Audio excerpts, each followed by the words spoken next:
Prosseguindo com o nosso estudo reflexivo sistêmico das obras de Allan Kardec do Evangelho de Jesus, nós iniciamos o nosso encontro de hoje, o módulo 3, a presença amorosa de Jesus em nossas vidas.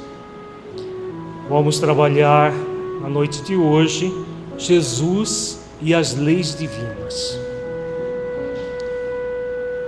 Esse primeiro encontro, o objetivo é refletir sobre o papel de Jesus na revelação das leis divinas à humanidade. Vamos, como de hábito, fechar os olhos para meditar sobre a presença de Jesus em nossas vidas. Feche os olhos, entre em contato com você mesmo em essência, buscando sentir-se filho ou filha de Deus, tendo como guia e modelo Jesus.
Com a mente bem atenta para as reflexões que faremos. Vamos começar as nossas reflexões recordando a questão 600.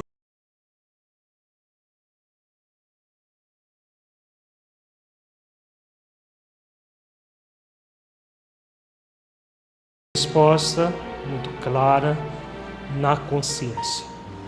Então nós trazemos, todos nós, trazemos na consciência a lei divina. Nós estudamos amplamente sobre essa questão nos 2 módulos anteriores e vamos fazer a reflexão nesse encontro sobre o que representa Jesus para nós nessa busca da autoconsciência. Dessa consciência em que nós realmente conectamos com as leis divinas dentro de nós e nessa conexão profunda, intraconsciencial, nós fazemos um trabalho de ampliação do Cristo interno que somos, em sintonia com Cristo Jesus, o nosso modelo e guia.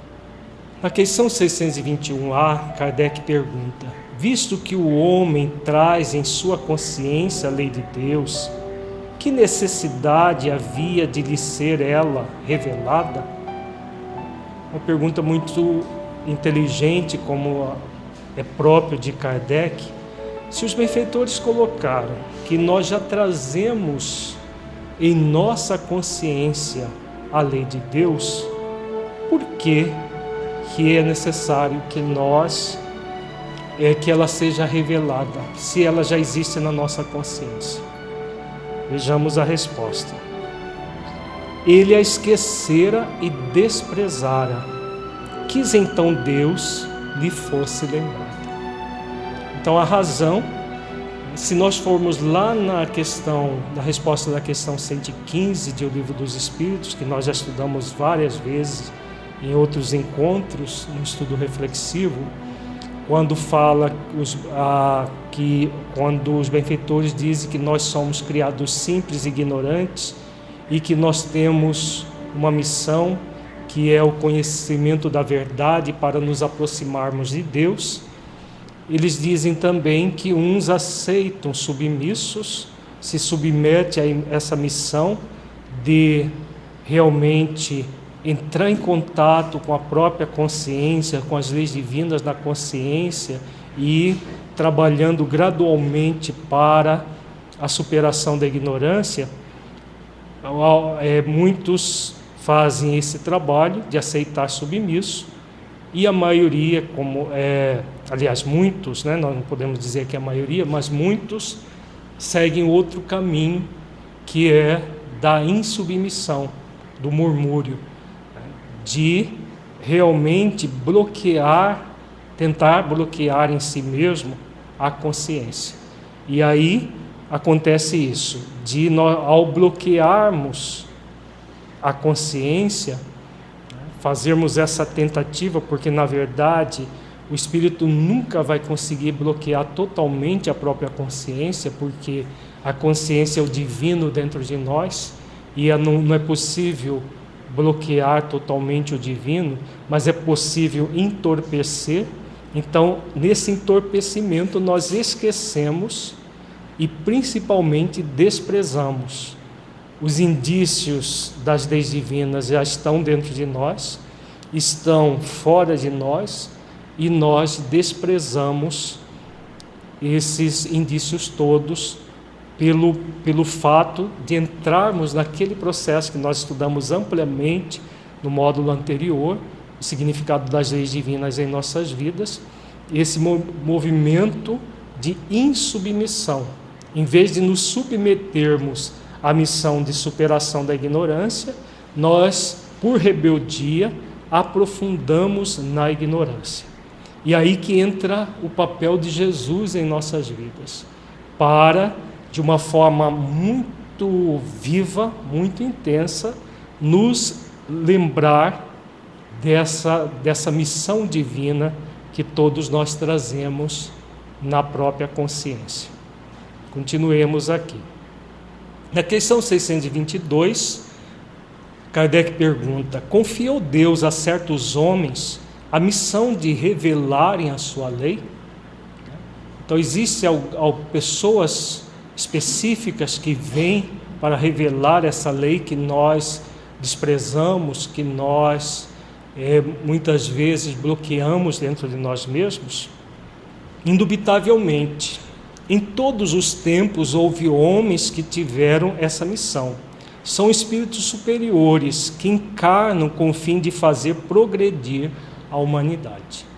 Então nós tivemos, antes de Jesus, centenas de espíritos superiores que vieram em missão do próprio Cristo. Nós vamos entender bastante sobre isso nesse módulo, em que vamos trabalhar a presença amorosa de Jesus em nossas vidas, que todos os espíritos superiores que estiveram encarnados na Terra, seja no Oriente, seja no Ocidente, vieram numa missão a partir da própria orientação do Cristo planetário, do Cristo Jesus.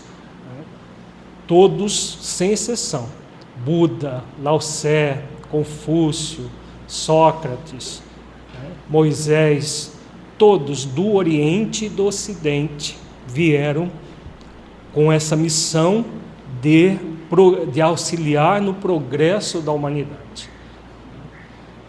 Esses espíritos superiores não são espíritos puros, são espíritos superiores, vieram fomentar antes de Jesus o progresso da humanidade, e depois de Jesus muitos também reencarnaram com esse propósito.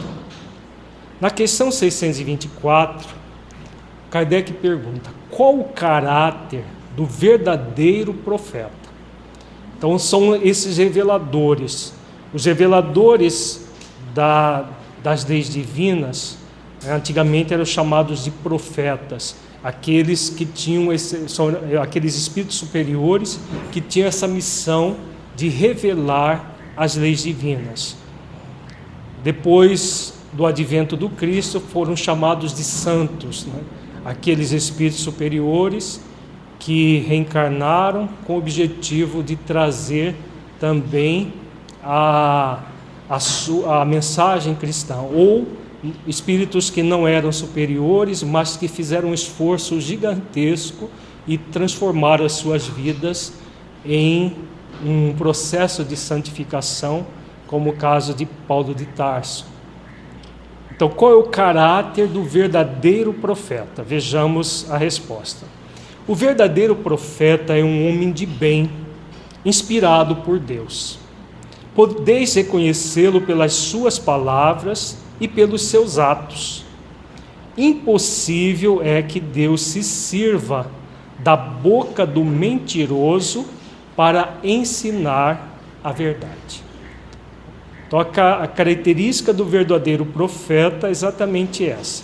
É um homem de bem, uma mulher de bem, né? Homem no sentido genérico, que pelas suas palavras e pelos seus atos ensinam a verdade.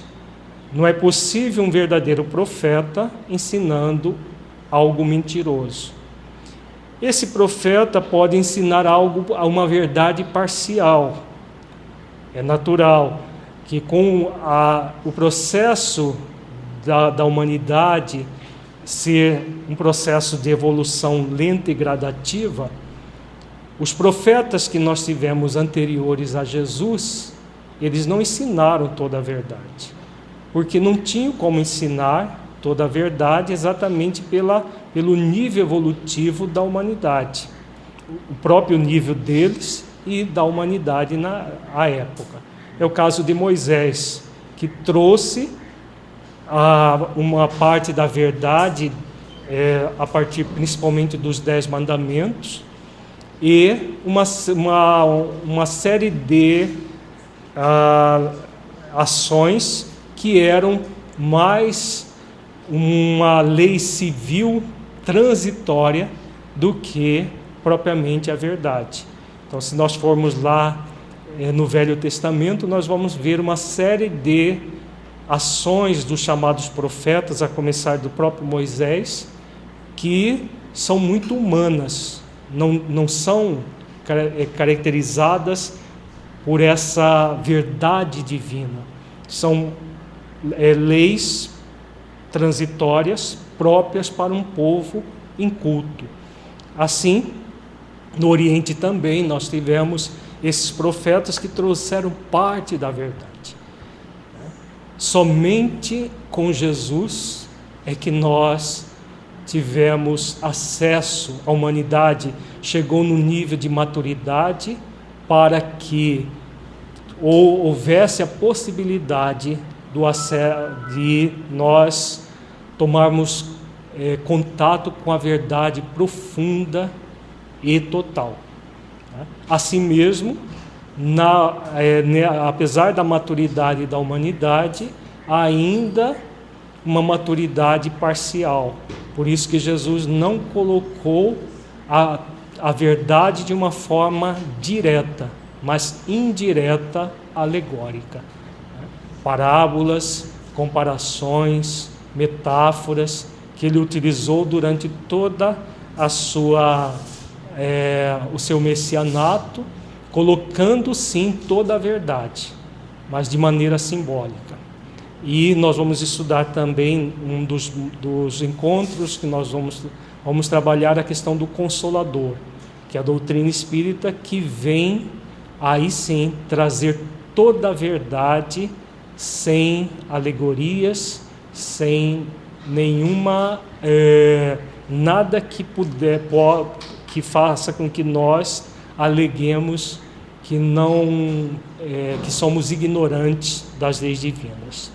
O Moisés é tão verdadeiro essa parcialidade ainda, que ele mandou degolar os adoradores do bezerro de ouro, porque os hebreus eram escravos no Egito, e no Egito havia o hábito da adoração do bezerro de ouro, que era considerado um deus do Egito. E quando eles estavam já libertos por Moisés, muitos começaram a adorar o bezerro de ouro novamente. E ele mandou degolar essas pessoas, mostrando que ainda havia muito de humano, né, e não de divino nele próprio. Então ele é um profeta ainda com uma humanidade ainda um tanto egóica, né? É a mesma coisa que aconteceu com Elias. Elias também um dos profetas de Israel, que depois reencarna como João Batista, manda degolar os sacerdotes do deus Baal na Babilônia. Então ele reencarna como João Batista para preparar o advento de Jesus, já bastante bem mais evoluído, mas mesmo assim trouxe esse débito a tal ponto de espiar pela degola aquilo que ele havia feito no passado. Então são profetas que trouxeram parte da verdade, já eram espíritos bastante evoluídos comparado com os demais, mas não como Jesus. Jesus trouxe realmente toda a verdade pelo fato dele ser um único espírito crístico que encarnou no seio da humanidade terrestre.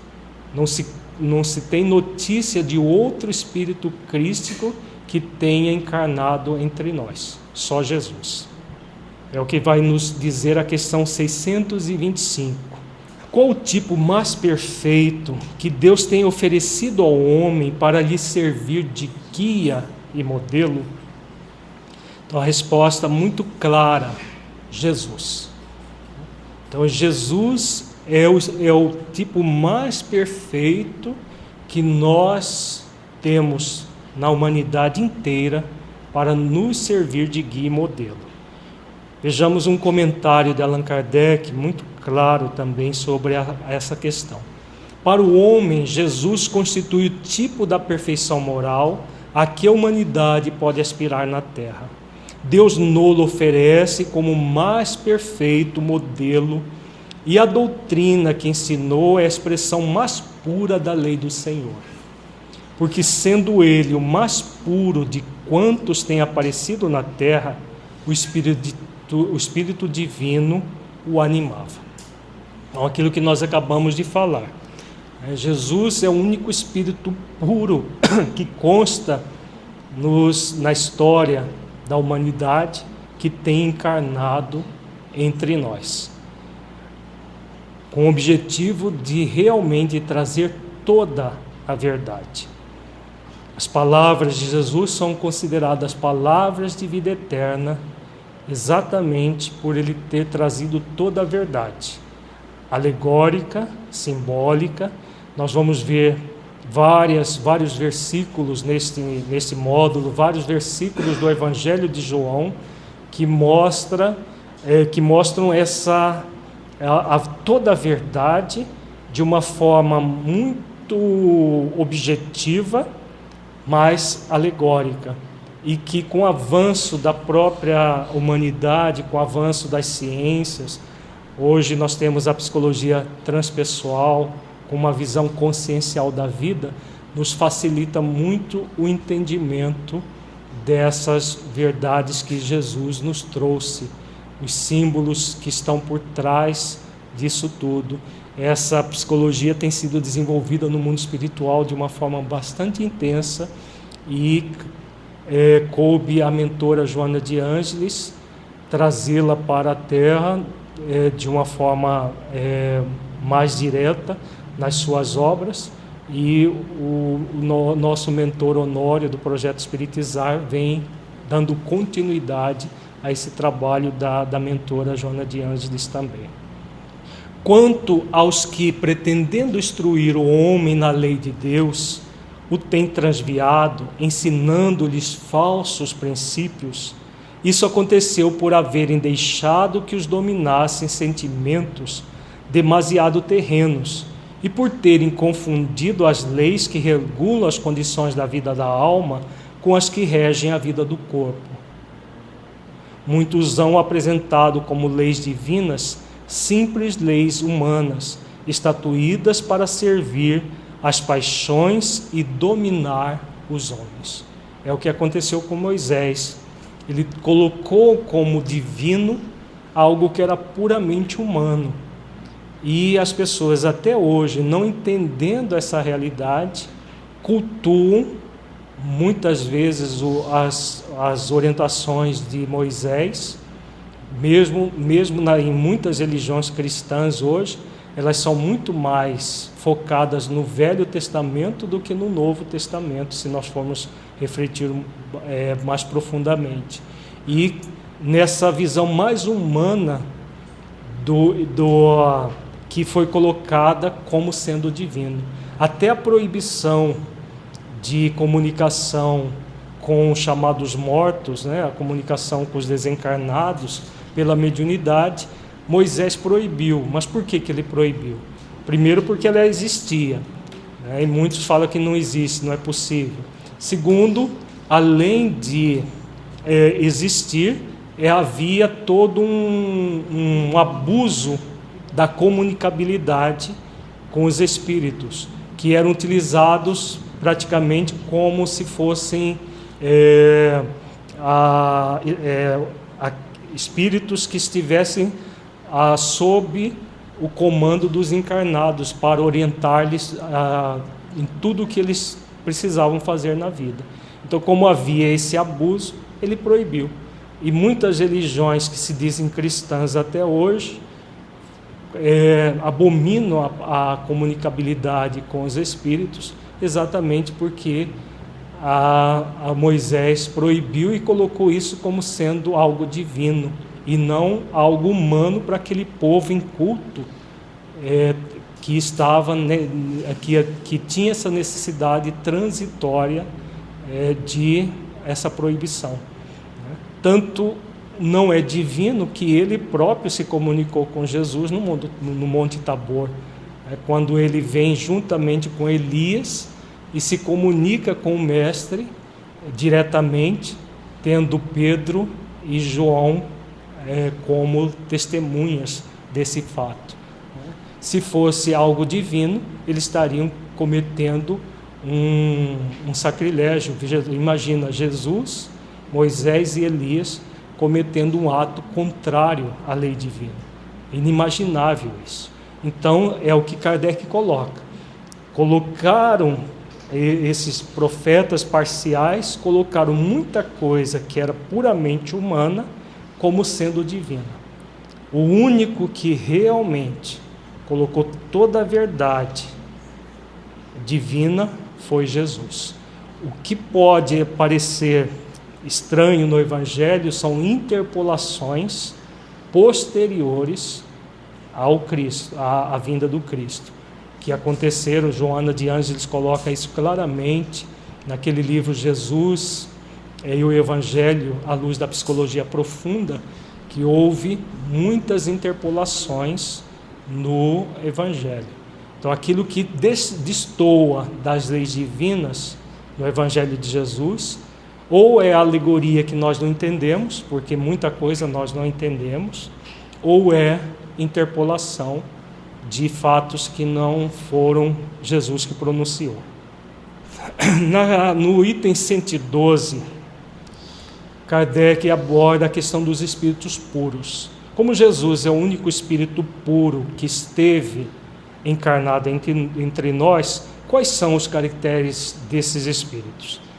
Vejamos aqui: nenhuma influência da matéria, superioridade intelectual e moral absoluta com relação aos espíritos das outras ordens. E na primeira classe, que é a classe única, Kardec continua falando das características desses espíritos. Os espíritos que a compõem percorreram todos os graus da escala e se despojaram de todas as impurezas da matéria. tendo alcançado a soma de perfeição de que é suscetível a criatura, não tem mais que sofrer provas nem expiações.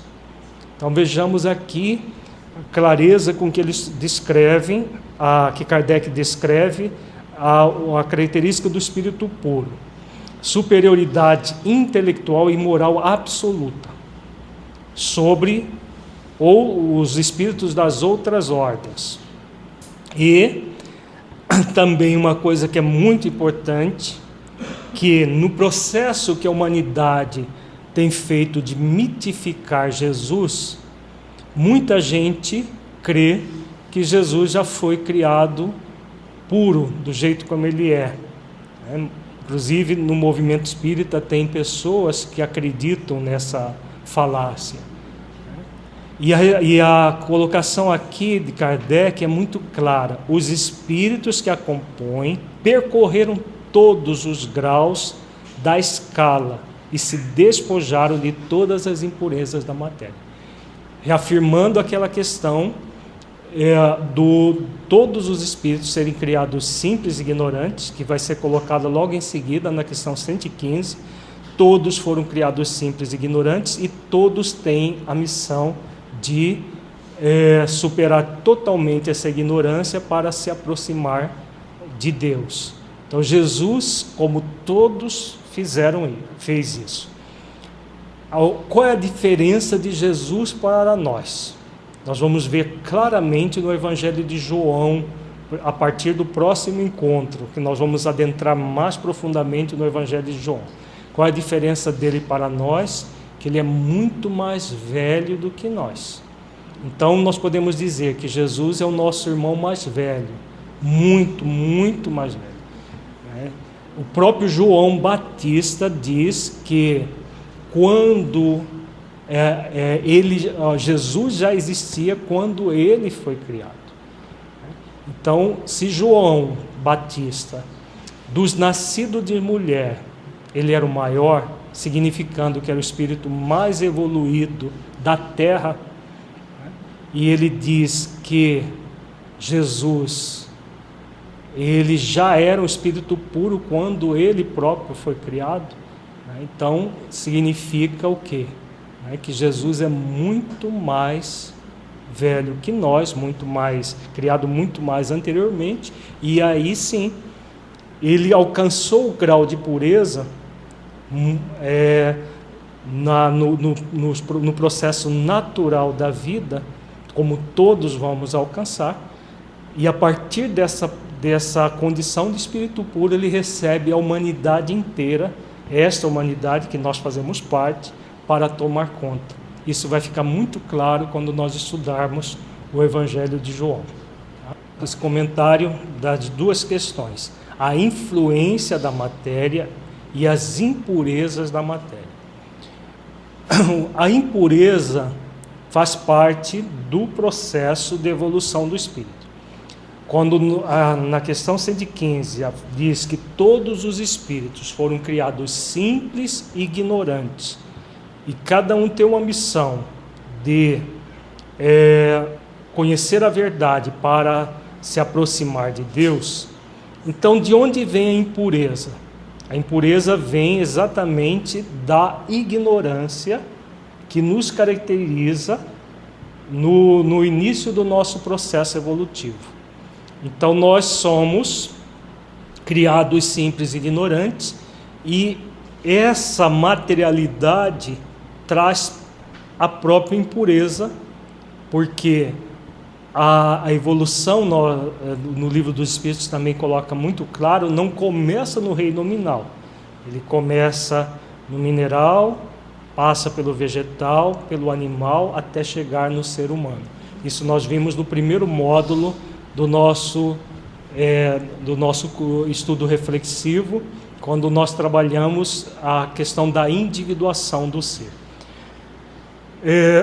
A partir dessa reflexão de que a matéria traz essas impurezas que são gradualmente superadas, o que vai acontecer em relação à influência da matéria?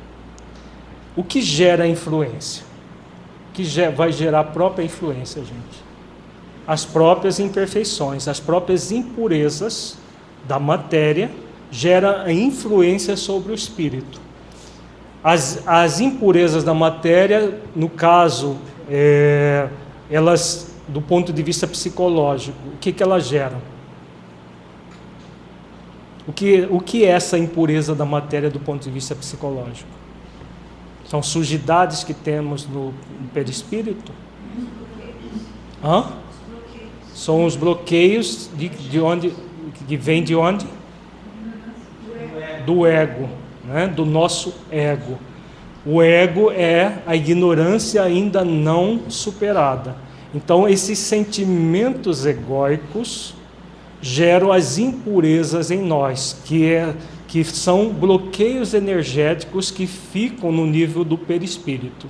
Enquanto não houver a superação total do ego, o que vai acontecer com essas impurezas? Influenciam no espírito. Então, o espírito puro é aquele que se libertou de todas essas impurezas e a matéria não tem nenhuma influência sobre ele. Então, por isso ele é espírito puro. Então, Jesus ela tem essa característica, que a matéria não tem nenhuma influência sobre ele. Então, essas cogitações que tem hoje em dia para ridicularizar Jesus e o Evangelho, colocando Jesus como amante de Maria de Magdala e outras coisas mais absurdas que se criam, como se ele fosse um ser como nós, do ponto de vista egóico do termo. Ele, claro, quando encarnado entre nós, ele tinha um corpo como nós. Só que, como o espírito puro não recebe nenhuma influência da matéria, ele não tinha as influências dos hormônios que o ser humano, ainda em evolução, tem. A ponto de, por exemplo, quando nós temos os hormônios em ebulição, há todo um processo da libido, do desejo sexual, que as pessoas, sem refletir toda essa questão de quem é o Cristo nas nossas vidas, colocam como se ele fosse um homem qualquer, que tivesse libido, que tivesse desejos e aí fizesse sexo com Maria de Magdala, como tem muitas teorias que abordam isso hoje em dia, com o objetivo, é claro que são teorias da sombra, que provém da sombra, para ridicularizar Jesus e o Evangelho. Então, como ele não tem nenhuma influência da matéria, o estar no corpo é apenas estar com uma roupa para um espírito puro. Não há nenhuma influência do corpo no espírito. Ao contrário, o espírito comanda o corpo de uma forma que nós nem imaginamos como pode ser, porque estamos muito aquém dessa realidade. Isso aí tem a ver com o atributo de Deus, de ser Deus imaterial, que nós temos um compromisso de trabalhar para a nossa imaterialidade, exatamente isso. O que é se tornar imaterial? Não é imaterial do ponto de vista absoluto, que só o Criador é, mas é liberto de todas as impurezas da matéria e de toda a influência da matéria. Então, o espírito puro não tem nenhuma impureza na matéria, fruto do ego, e aí a matéria não gera nenhuma influência. Ao contrário, ele que domina totalmente a matéria, porque a matéria ela está sob a ação das leis físicas que regem o cosmos, o universo.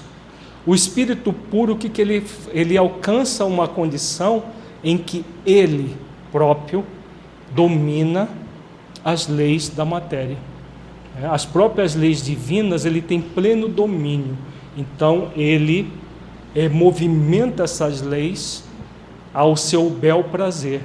É o que vai explicar os milagres, entre aspas, atribuídos a Jesus, que não eram milagres, eram, na verdade, todo um processo de movimentação das leis da matéria e que ele dominava de uma forma muito profunda. até, por exemplo, as curas, por exemplo, a cura de um cego de nascença. Como que se dava isso? Hoje, com as pesquisas com células-tronco, dá para a gente entender muito bem isso. O que o Cristo fazia? Ele ia com o seu psiquismo diretamente numa célula-tronco, na medula da pessoa, e fazia com que essas células, em frações de segundo, elas se diferenciassem e recompunham o nervo óptico de uma pessoa cega. Aparentemente é um milagre para quem desconhece as leis da matéria, mas para quem, como espírito crístico, plenamente consciente das leis da matéria, aquilo que hoje a medicina está engatinhando, ele, com o psiquismo dele, é capaz de produzir efeitos imediatos, pela capacidade de movimentar a matéria. A pergunta aqui se é dessa forma que ele conseguiu recolocar a orelha do soldado que Pedro decepou a orelha, o Malco. Exatamente. Porque para regenerar um nervo óptico de um espírito, ele conseguia recompor a partir da célula-tronco. Agora imagine uma cartilagem, que é mais passível de regeneração do que um nervo. Então, essa recomposição da orelha, muito fácil, assim, para o espírito crístico deve ser muito fácil de fazer, né? Para nós é impossível, mas para um espírito crístico, muito mais fácil do que recompor um nervo óptico de alguém. E ele fez isso várias vezes, né? Os leprosos que tinham as suas carnes carcomidas, ele também movimentando as próprias células tronco, recompunha as células em fração de segundo. Então nada disso é milagroso, são processos próprios do espírito puro, que como ele não tem nenhuma influência da matéria, ele, ao contrário, ele movimenta de forma natural todas as leis que regem a matéria. A partir do momento que nós nos miramos no Espírito puro, como modelo, é a partir daí que nós vamos aprender a nos libertar das doenças que são geradas pelo próprio ego. É exatamente isso, né? Porque se Jesus ele chegou nessa condição de nenhuma influência da matéria haver nele, liberto de todas as impurezas da matéria, e ele é o nosso modelo e guia, qual é o nosso compromisso? O compromisso de agir como ele agiria, para que gradualmente nós nos libertemos também dessas impurezas. Essas impurezas nós vamos nos libertar de que forma? As impurezas da matéria e a influência da matéria sobre nós, desenvolvendo as virtudes. Então, como que o espírito se purifica? Desenvolvendo virtudes. Então, o Cristo planetário, ele é plenamente virtuoso. Nós somos convidados a desenvolver as virtudes, que ele é o nosso modelo e guia.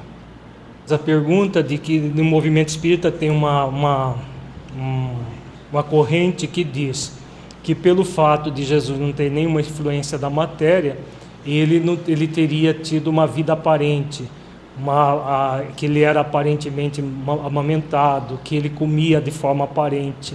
Na verdade, é uma visão que Kardec rebate de uma forma muito clara no livro A Gênese, mostrando de uma forma muito lógica que o espírito puro, ele, quando encarna, ele não tem assim as influências da matéria, mas ele não derroga uma lei divina natural.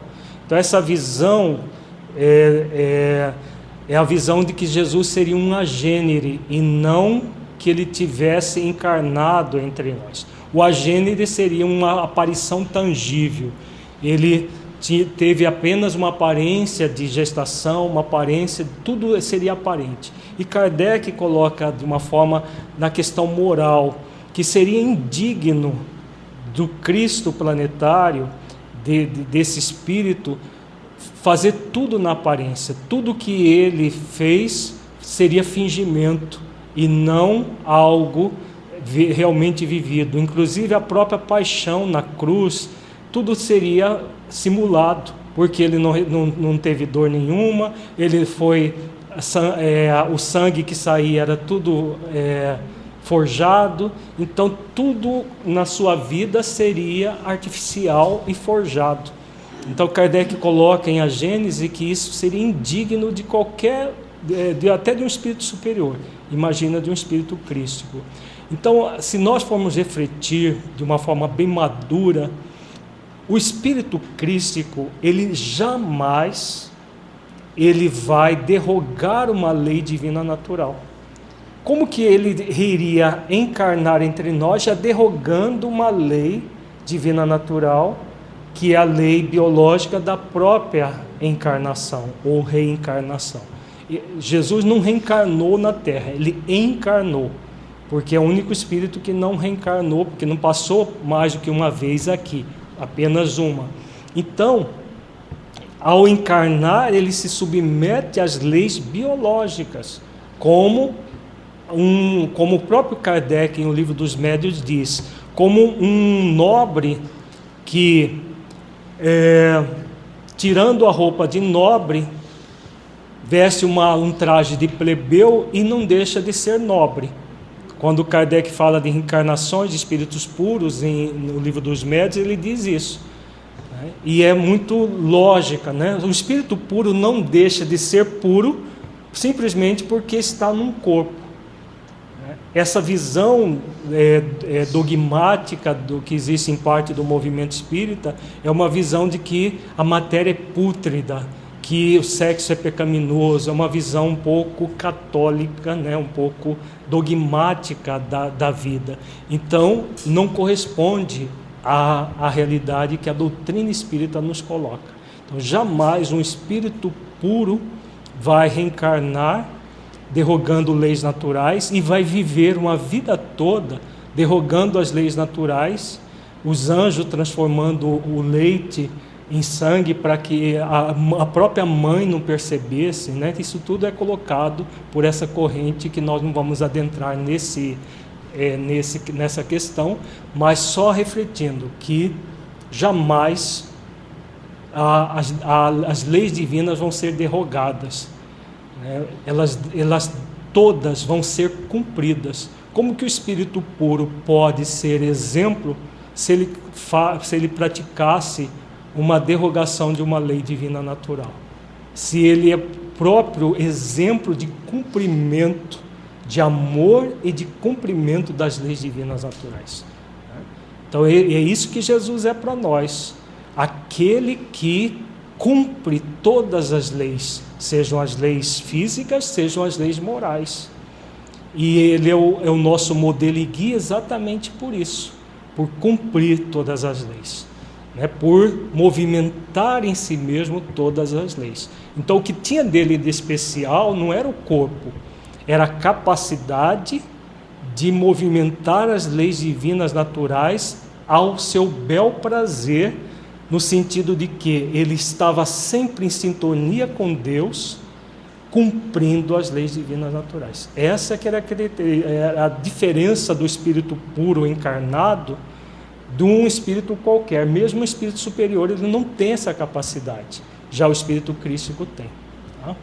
Se quando Jesus curava alguém, auxiliava na cura de alguém, nesse aparente milagre, ele movimentava as leis físicas e biológicas. Além dessas leis físicas e biológicas, ele movimentava também as leis morais, exatamente porque o espírito crístico, ele não movimenta apenas as leis físicas e biológicas, porque seria uma parcialidade. Todas aquelas pessoas, com exceção de um caso que tem no Evangelho muito claro, que era um cego de nascença, e os discípulos perguntam se era ele que havia pecado ou os pais, porque havia aquela crença de que se os pais pecassem, o filho também recebia entre aspas, a punição relativa aos pais. Se era ele, porque também havia crença na reencarnação. E Jesus diz muito claro que nem ele havia pecado, nem os pais haviam pecado, mas que ele havia renascido para que cumprisse as profecias nas Escrituras. Então, esse é o único caso em que a pessoa reencarnou, provavelmente foi um voluntário que se voluntariou a ser cego para que Jesus pudesse movimentar as células-tronco dele e restabelecesse a visão, mas não havia débitos morais. Nos outros casos, haviam débitos morais. E como que ele, por acréscimo de misericórdia, os curou? Principalmente alguns leprosos, que depois disso simplesmente voltaram para a vida de desequilíbrio, né? E que ele uma vez foi surpreendido chorando por Pedro, que o surpreendeu chorando, e Pedro pergunta isso, narra Amélia Rodrigues, por que ele estava chorando? Porque os leprosos que ele havia acabado de curar, um estava no lupanar, outro estava brigando com a família. Então, por que havia toda essa questão de o Espírito Crístico propiciar esse tipo de cura? Movimentando a lei de causa e efeito, sob a ação da lei de misericórdia, ele, pelo fato de ser um Espírito Crístico e condutor de todos nós, sem exceção, naquele momento, ele propiciava para o Espírito uma nova chance de evolução pelo puro amor. Era um convite a evoluir pelo amor. Por isso que todas as vezes que ele auxiliava alguém a se curar, ele dizia o quê? Tua fé te salvou, e o que mais? Vá e não tornes a errar ou a pecar, para que não lhe suceda algo pior. Então, ele movimentava a lei de causa e efeito e, ao mesmo tempo, a lei de misericórdia, e dava uma nova chance, porque como ele é o condutor de todos nós, ele tem o poder para isso. Nós vamos ver bem claro isso no Evangelho de João, de várias passagens do Evangelho de João. Então, ele tem esse poder, né, essa onipotência relativa a toda a humanidade que ele conduz. E por ter essa onipotência relativa, ele dava a chance da pessoa recomeçar a evoluir pelo amor, não pela dor expiatória, né, que ela estava submetida naquele momento, com exceção desse caso que é dito muito claro lá no Evangelho. Então, era como se fosse a expiação sendo suspensa momentaneamente pela ação do Cristo. Aqueles que se renovaram moralmente seguiram avante no aspecto de provações, já sem a dor e o sofrimento. Os que não se renovaram, muito provavelmente se enfermaram logo em seguida e retornaram aos ciclos das expiações até que pudessem sair deles por si mesmos. Então, essa é a característica do Espírito puro, do Espírito Crístico, a capacidade de movimentar todas as leis, sejam físicas, biológicas, sejam as leis morais, sempre com objetivo útil, né? Porque não era uma leviandade do Cristo, jamais a gente deve pensar uma coisa dessa, de curar alguém que não merecia. Não havia mérito na maioria das criaturas, mas havia uma necessidade, e por misericórdia havia essa suspensão momentânea da expiação para convidar o espírito a se renovar em outras bases. Pela reparação, pelo amor, né? Aqueles que se enveredassem pelo amor, ótimo para eles. Os que não se enveredaram pelo amor, voltaram ao ciclo da dor, normal como todos, porque não há exceção. A misericórdia não gera privilegiados. O que ela gera são convites terapêuticos de melhoria. Se há melhoria, como Deus não quer a morte do pecador, mas a morte do pecado, o sofrimento já bastou. Mas para aqueles que o sofrimento não tinha bastado, eles voltaram ao sofrimento quantas vezes foram necessárias. É como se o Cristo, pelo poder que ele tem, a onipotência relativa, a onisciência, a onipresença relativa nas nossas vidas, ele tivesse condições naquele momento de propiciar para o Espírito algo que viria numa outra existência, já naquela existência, exatamente isso. Então ele já propicia para o Espírito, na mesma existência, a possibilidade de reparar os seus débitos pelo amor. Naquele momento, cessando a expiação, aconteceu com todos os leprosos, com todos os cegos, os paralíticos que foram curados. Naquele momento houve a suspensão do processo doloroso e do sofrimento para que eles pudessem reparar pelo amor. Então aqueles que aproveitaram a oportunidade, como por exemplo a mulher hemorroíça, que aproveitou a oportunidade e nunca mais foi a mesma, né, e se renovou completamente, enquanto que outros voltaram logo em seguida às mesmas viciações de sempre. Então, os que não aproveitaram, claro, como não existe lei de exceção, sucedeu algo pior. Exatamente porque havia o estímulo ao bem, mas não a obrigação de realizar o bem. Porque no bem nunca vai ser obrigatório em nossas vidas.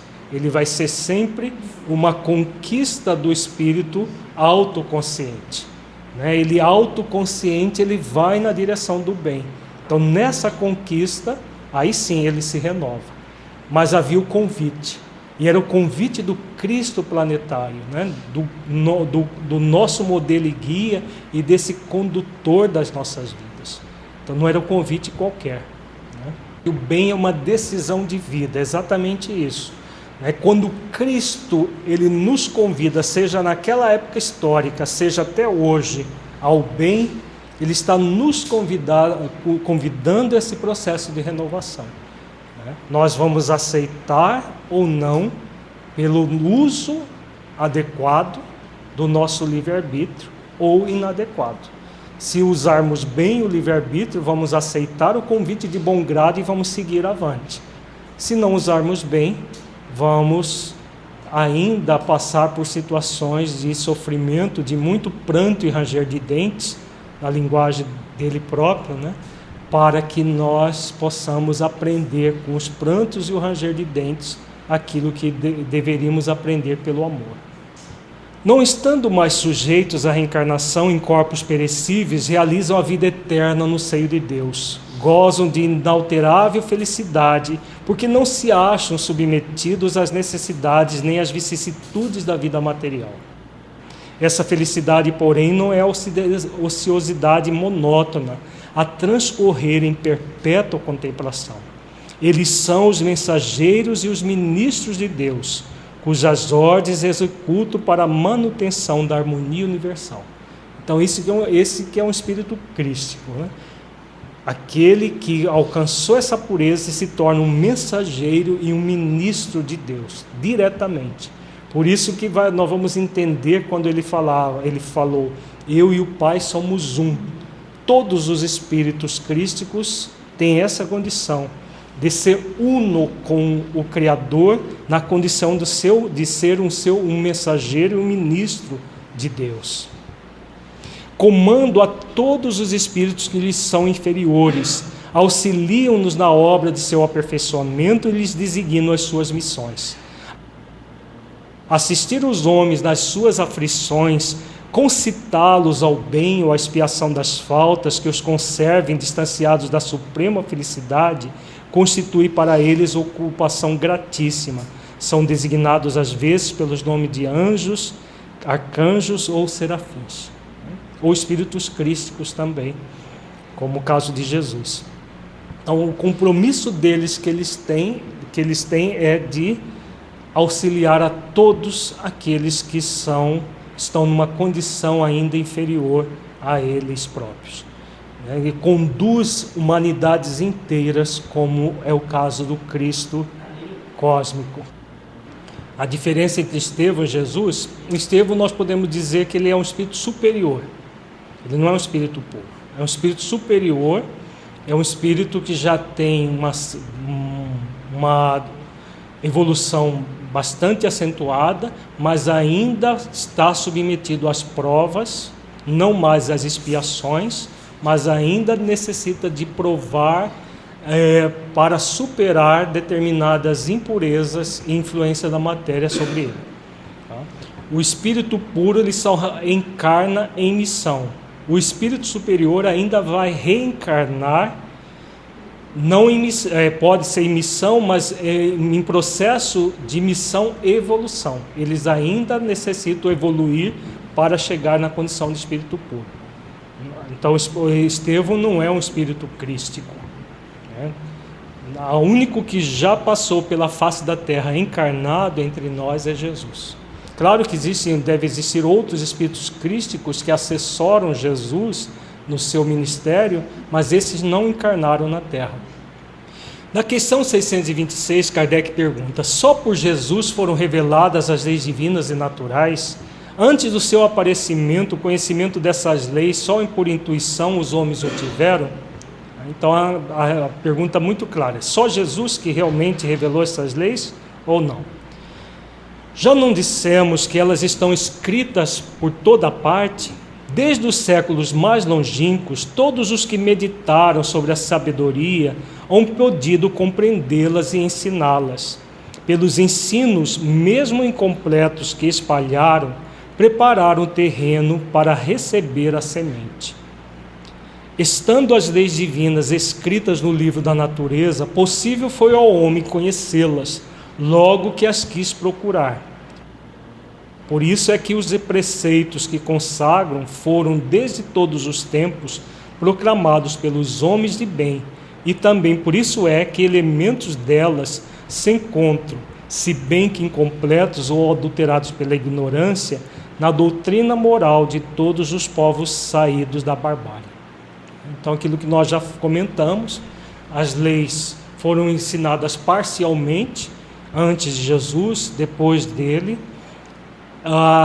Elas existem na própria natureza, por exemplo, as ciências físicas, biológicas são estudadas pelas nossas ciências na Terra, as leis morais são estudadas no âmbito da filosofia, da religião, mas todas estão aí para que sejam conhecidas por nós, agora mais do que conhecidas, amadas e praticadas em nossas vidas.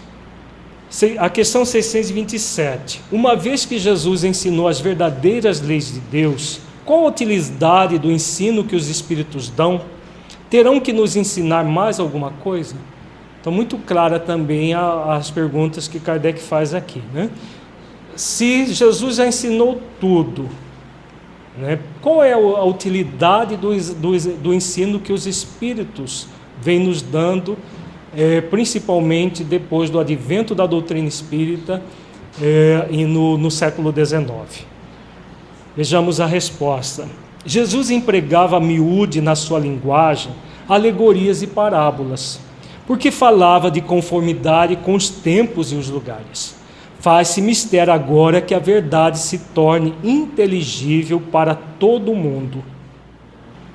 Muito necessário é que aquelas leis sejam explicadas e desenvolvidas. Tão poucos são os que as compreendem e ainda menos os que as praticam. A nossa missão consiste em abrir os olhos e os ouvidos a todos, confundindo os orgulhosos e desmascarando os hipócritas, os que vestem a capa da virtude e da religião a fim de ocultarem suas torpezas. Então a resposta muito clara é os tempos são chegados do quê? De todas as alegorias serem estudadas de uma forma clara. Por isso, a mentora Joana de Ângeles vem trazendo cada vez mais essa visão psicológica na doutrina espírita. E o mentor Honório também vem nos ensinando e nos orientando nas suas obras e nas suas orientações diretas a respeito dessa questão. Tem a ver com isso aqui que ele coloca. Nossa missão consiste em abrir os olhos e os ouvidos a todos, sem exceção, não terem como pretextar ignorância das leis divinas. Elas serem claras, o próprio Evangelho de Jesus sendo estudado de uma forma psicológica, emocional, para que nós entendamos a proposta dele e utilizemos de uma maneira prática em nossas vidas, superando completamente essa aparência de virtude, essas hipocrisias que ainda existem, inclusive no nosso movimento espírita. O ensino dos espíritos tem que ser claro e sem equívocos, para que ninguém possa pretextar ignorância e para que todos os possam julgar e apreciar com a razão. Estamos incumbidos de preparar o reino do bem que Jesus anunciou. Daí a necessidade de que a ninguém seja possível interpretar a lei de Deus a sabor de suas paixões, nem falsear o sentido de uma lei toda de amor e de caridade. Então aqui eles concluem, o pensamento, essa questão de preparar o reino do bem que Jesus anunciou. É aquela fase que nós estamos iniciando, principalmente agora, que Kardec já falava, da transformação moral. Chegou o momento de que todo o conhecimento adquirido pela humanidade até agora seja utilizado efetivamente na nossa transformação moral. Se nós não fizermos isso, estaremos nesse rol daqueles que não poderemos pretextar ignorância, e aí o pranto e o ranger de dentes vai ser muito, muito doloroso. Como eles dizem aqui, daí a necessidade de que a ninguém seja possível interpretar a lei de Deus ao sabor de suas paixões, nem falsear o sentido de uma lei toda de amor e de caridade. Já foi o tempo do que o auto-engano era cultuado de uma forma muito ostensiva e as pessoas ficavam nesse auto-engano. Agora é o tempo da fidelidade consciencial, dessa fidelidade aos princípios morais de renovação que todos nós estamos sendo convidados, e que esse convite e convocação que Jesus coloca em várias das passagens do Evangelho, e que chegou realmente os tempos dessa transformação. Um comentário aqui bastante interessante a respeito da questão do falso profeta, que muitas pessoas alegam que foram enganadas por esses falsos profetas e que a responsabilidade não é delas, é do falso profeta, seja encarnado, seja desencarnado, Porque existem muitos falsos profetas no mundo espiritual, como diz o João Evangelista e o Evangelho segundo o Espiritismo. A questão do engano é uma questão de mão dupla. Se existe o enganador, existe também aquele que deseja ser enganado. Por quê? Normalmente, seja o profeta encarnado, seja o desencarnado, o que ele estimula nas pessoas? O ser essencial, as virtudes. Se nós formos observar bem, ou eles estimulam as pseudo-virtudes, ou movimentos egóicos ligados à vaidade, à presunção, ao orgulho. Principalmente os falsos profetas da erraticidade, como diz o apóstolo João, evangelista no Evangelho segundo o Espiritismo, eles nos estimulam sempre a soberba, a presunção. Então não é por causa dos externos dos profetas de fora que nós nos deixamos enganar. Pelas questões egóicas que nós não estamos dispostos a nos libertar, é que nós nos deixamos enganar, seja pelos encarnados, seja pelos desencarnados. Por isso que é muito significativo essa ligação com Cristo, que é o nosso modelo e guia, e fazer reflexões.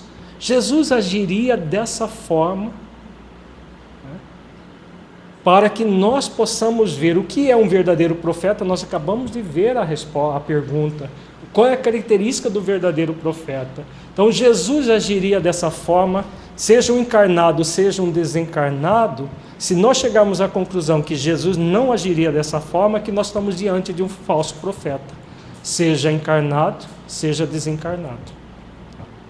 Jesus nos ensinou as leis divinas em seu evangelho de amor. Como dizem os espíritos superiores da humanidade, ele é o nosso guia e modelo.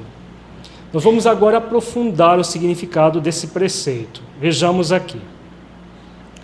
Vejamos o que significam as palavras guia e modelo segundo os dicionários.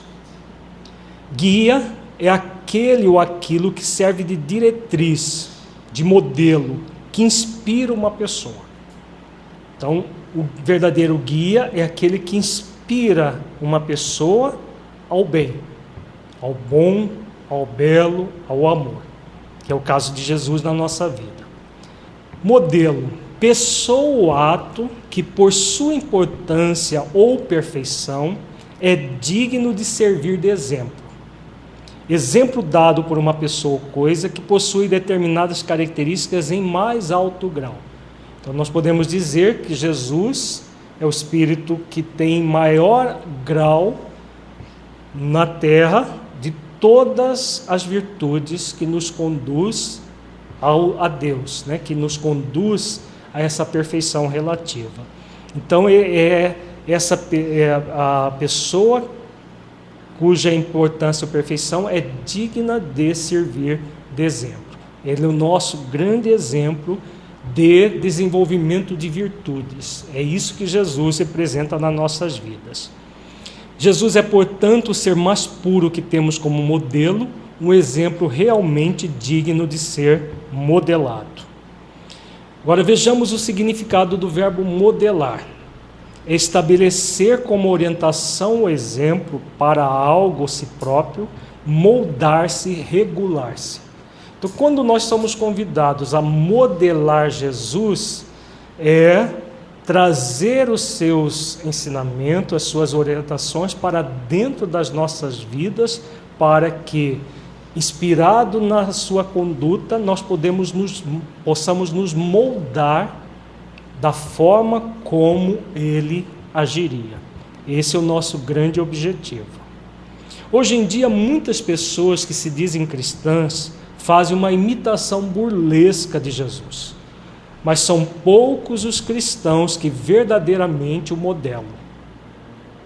Para modelar Jesus são necessários esforços de autotransformação, inspirados na sua conduta, consoante a orientação do próprio Mestre em João 14:12. Na verdade vos digo que aquele que crê em mim também fará as obras que eu faço. Então, hoje existe todo um trabalho, um processo de mitificar Jesus, porque é muito mais fácil dizer que nós seguimos o mito e colocando o mito distante de nós. Inclusive essa corrente do movimento espírita que o Nestor lembrou, mitifica Jesus exatamente para colocá-lo distante, e nós, como muito distante dele, incapacitados de seguir, porque ele é tão puro, ele é tão isso, tão assim, tão assado, que nós estamos distanciados dele, dessa humanidade. E na verdade é um trabalho da sombra, exatamente para distanciar o Cristo cósmico das nossas vidas. E para modelar alguém é preciso intimidade com esse alguém, e não distanciamento desse alguém. Se eu coloco esse alguém como tão especial, que até o corpo dele é diferente do meu, eu estou distanciado dessa pessoa e não próximo a ele. Então Jesus é próximo sim de todos nós. É o nosso modelo e esse referencial que tudo que ele faz, nós podemos também, como ele diz aqui em João 14:12. Se nós realmente confiarmos que nós podemos, que nós somos realmente criaturas que estamos sob a influência dele. Comentário que foi feito é a questão de nós nos distanciarmos de Jesus por uma falácia, criamos um sofisma. Não, mas isso é tão profundo que só Jesus faria, né? É uma forma sutil de distanciamento, como se Jesus, que é especial, faz. Mas eu, coitado de mim, eu não tenho condições, né? Porque eu sou um relés mortal e Jesus é Jesus. Existe muita ainda mitificação e mistificação dos ensinamentos do Cristo, exatamente com um processo de desculpismo. Mas o desculpismo não nos vai afastar dos prantos e do ranger de dentes. Podemos nos desculpar a vida inteira e vamos sofrer as consequências desse desculpismo todo. Para modelarmos alguém, é necessário refletirmos sobre o significado dessa pessoa em nossa vida, sem mitificações do modelo e sem mistificar as suas orientações. Muitos cristãos que cultuam o menor esforço mitificam Jesus, crendo ser o bastante realizar determinados preceitos puramente formais. Pensam eles que fazendo isso tudo está resolvido, pois realizaram o que é preconizado pela religião formalista que segue. Com isso também mistificam os ensinamentos de Jesus, que jamais estimulou o menor esforço. É muito cômodo. Não, Jesus é Jesus, mas a gente bate palma e diz que ele é assim, é assado, pronto, está tudo resolvido. A gente paga o dízimo, faz isso, faz aquilo, está tudo resolvido. Aí de uma forma simplista, tudo é resolvido. O Mestre, ao contrário, sempre estimulou o nosso movimento de autoiluminação, consoante a sua orientação em Mateus 7:21. Nem todo o que me diz Senhor, Senhor entrará no reino dos céus, mas aquele que faz a vontade de meu Pai que está nos céus. Então aqui muito claro, não é dizendo Senhor, Senhor, batendo no peito, fazendo proposituras puramente formais que nós vamos construir o reino de Deus dentro de nós. O reino de Deus nada mais é do que a nossa transformação moral. E a transformação moral se faz pela ação da vontade, em sintonia com a vontade do Cristo e em sintonia com a vontade de Deus para todos nós. A vontade do Pai é que nos aproximemos dele pelo esforço para conhecer a verdade, para vivenciar o amor e o bem em nós mesmos.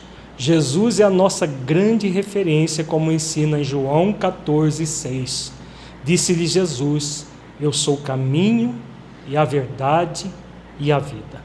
Ninguém vem ao Pai senão por mim. Então, nesse versículo, que tem duas conotações, Jesus ele é o caminho e a verdade e a vida, no sentido de que ele traz em si mesmo todas as leis divinas, vivenciadas plenamente. Então ele é o caminho que nos leva a Deus, e ao mesmo tempo ele é todo esse processo de nos ensinar a verdade, de nos ensinar o caminho da vida com V maiúsculo, que faz com que nós realmente adentremos na intimidade da verdade, tanto a verdade que existe dentro de nós, quanto a verdade universal, para nos transformarmos em pessoas melhores, indo até Deus a partir dele.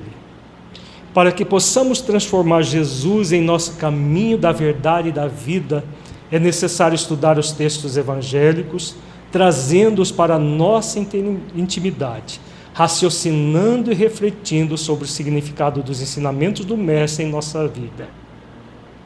Assim poderemos senti-los em nosso coração e, consequentemente, vivenciá-los mudando de conduta.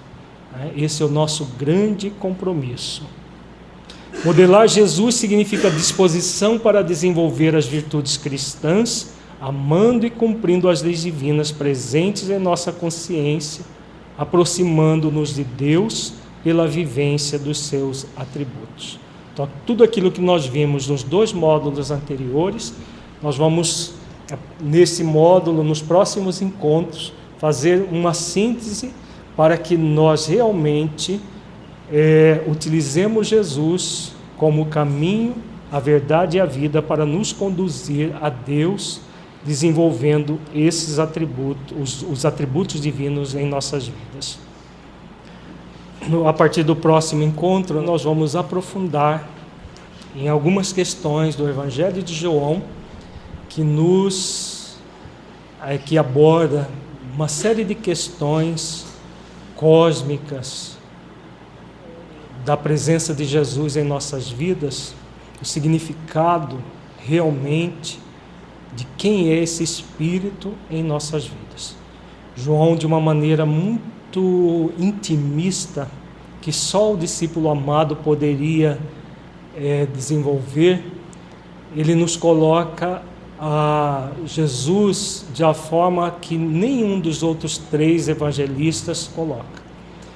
Mateus, que também conviveu com Jesus, porque dos 4 evangelistas, só Mateus e João conviveram com Jesus. Marco nem Lucas não conviveram diretamente, colheram as falas de Jesus de outras pessoas. Mas João e Mateus conviveram de perto. Mateus traz Jesus de uma forma histórica, de uma forma mais filosófica, reflexiva, principalmente nos chamados sermões de Jesus, nas orientações diretas que Jesus coloca. E João vem e nos apresenta o Cristo numa intimidade muito grande e nos aproximando de Jesus de uma forma que nenhum outro fez. E a partir do próximo encontro nós vamos trabalhar vários versículos que realmente, em vez de nos distanciar de Jesus, nos aproxima intensamente dele. Desde questões que Jesus coloca a respeito da missão que Deus ofereceu a ele para nos conduzir, desde o momento que nós fomos criados, que Deus deu a ele para nos conduzir, até outras questões ligadas ao Consolador prometido e toda a tarefa que nos cabe como espíritas cristãos dentro desse caminho que somos convidados a trilhar. Como espíritas cristãos, próximos verdadeiramente de Jesus, trabalhando pelo Consolador. Primeiramente, esse Consolador adentrando profundamente em nossas vidas, para que possamos ser instrumentos do Consolador para outras vidas. É um convite muito significativo que todos nós temos, o fato de sermos espíritas cristãos. Por enquanto, para todos nós é um convite, todos, porque são muitos os convidados, poucos são os escolhidos, porque quem escolhe não é quem convidou, é quem foi convidado, a consciência de quem foi convidado que escolhe no momento do juízo final, do momento da nossa desencarnação. Mas é um convite muito sério que Jesus nos oferece e que é fundamental que nós adentremos na essência desse convite de estarmos no Consolador. É o que nós vamos ver a partir do nosso próximo encontro. A pessoa que se sente distante de Jesus significa que Jesus está distante dela? Não. Um espírito crístico jamais estará distanciado da humanidade, que ele tem um compromisso um a um. Como ele mesmo disse, das ovelhas que meu Pai me confiou, nenhuma se perderá. E eu conheço todas elas, uma a uma. Nós temos cerca de 7 bilhões de encarnados na Terra hoje, e provavelmente devemos ter entre 20 a 30 bilhões de desencarnados. Imagina, o Espírito Cristo conhece um a um todos, pelo nome. Para nós é inimaginável uma coisa dessa, né? Mas para o Espírito Crístico não dá para a gente comparar com o Espírito Crístico. E o Espírito Crístico ele está próximo de todos nós, sem exceção. Quer estejamos desgarrados do aprisco, nós vamos ver a parábola do pastor e das ovelhas, que é uma parábola belíssima, a única parábola do Evangelho de João. Os outros evangelistas colocaram várias outras parábolas. João é o único que coloca essa, que não tem nos outros evangelhos.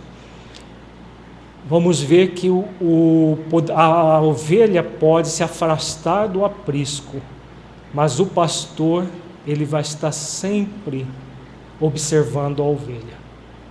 Quer ela esteja distante, quer ela esteja próxima do aprisco ou dentro do aprisco, como deveríamos estar. Agora, muitas vezes nós, por questões de menos-valia, de sentimento de culpa, processos egóicos que trazemos, acreditamos que estamos distantes do Cristo. É uma crença que nós trazemos muitas vezes milenar por questões atávicas de religiões que cultivamos no passado, que estivemos no passado de uma forma equivocada, que distanciamos Jesus das nossas vidas. Mais do que nunca nós necessitamos ressignificar esse conceito e trazê-lo para dentro das nossas vidas. Ele já está, nós é que devemos ir até Ele. Ele nunca esteve nem estará distanciado de nenhum de nós. Agora nós acreditamos que podemos distanciar dele. Então, por isso é necessária a ressignificação e ir ao encontro desse Jesus cósmico, esse Jesus amigo, como João nos apresenta no seu Evangelho, que nós vamos refletir durante todo esse módulo do estudo reflexivo. Ok? Vamos para a nossa avaliação reflexiva final. Feche os olhos, entre em contato com você mesmo em essência, buscando sentir o conteúdo estudado neste encontro.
das leis divinas, pela prática das virtudes e pela busca da unidade com Deus. Mergulhe profundamente nessa verdade